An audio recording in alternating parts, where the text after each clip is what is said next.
কেন একসাথে খেতেন এবং কেন এটা পছন্দ করতেন?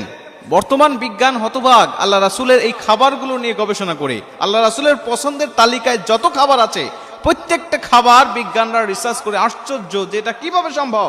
বিশ্বনবীর পক্ষে মরুভূমির প্রান্তরে জন্ম নিয়ে এত বৈজ্ঞানিক বিষয়গুলো তার জানা। লাউ এবং গোস্ত এটা আল্লাহ রাসূল খুবই পছন্দ করতেন একসাথে খাওয়ার জন্য। এক হাদিস ইবনে মাজা শরীফের 3302 নম্বর এবং 3303 নম্বর, এই দুইটা হাদিসের মধ্যে এই বিষয়গুলো বর্ণনা করা হয়েছে। 3302 নম্বর হাদিসের মধ্যে আল্লাহ রাসূল সাল্লাল্লাহু আলাইহি ওয়াসাল্লাম বলেন, আবু হুরায়রা থেকে হাদিসটি বর্ণনা করা হয়েছে এবং আনাস রাদিয়াল্লাহু তাআলা থেকে হাদিসটা বর্ণনা করা হয়েছে। পরের হাদিসটা যে ইউহিব্বুল করা, আল্লাহ রাসূল সাল্লাল্লাহু আলাইহি ওয়াসাল্লাম ইউহিব্বুল করা, তিনি লাউ খুব পছন্দ করতেন। তার পছন্দের তালিকায় যত খাবার ছিল তার মধ্যে লাউ ছিল অন্যতম। এটা জান্নাতি খাবার, এটা খুব সুস্বাদু একটি খাবার, আল্লাহ রাসূল খাইতেন। এজন্য আমরাও লাউকে পছন্দ করব।